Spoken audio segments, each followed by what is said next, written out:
वो बहुत आहिस्ता काम कर रही थी, मेरल्डा ने फिर जादुई कलमात कहे और शहजादी के बाल गायब हो गए। अब शहजादी की आंखों में आंसू आ गए। ठीक है, मैं काम करूंगी, बस मुझे पहले जैसा बना दो, शहजादी ने उल्तजा की। मेरल्डा ने सर हिलाया और कहा, अच्छे तरीके से सारा काम करो, फिर सब ठीक हो जाएगा।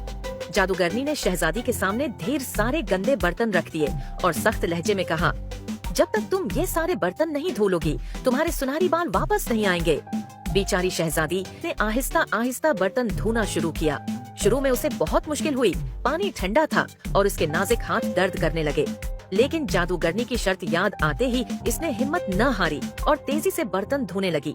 वक्त गुजरता गया और जैसे जैसे बर्तन चमकते गए, शहजादी को एहसास होने लगा कि मेहनत इतनी बड़ी भी नहीं। जब शहजादी ने सारे बर्तन धो लिए तो अचानक उसके खूबसूरत सुनहरी बाल वापस आ गए, जिसे देखकर वो बहुत खुश हुई। जादूगरनी ने शहजादी की खुशी देखकर एक सर्द मुस्कुराहट के साथ कहा, खुश मत हो, अभी सब कुछ खत्म नहीं हुआ, अगला काम कल होगा।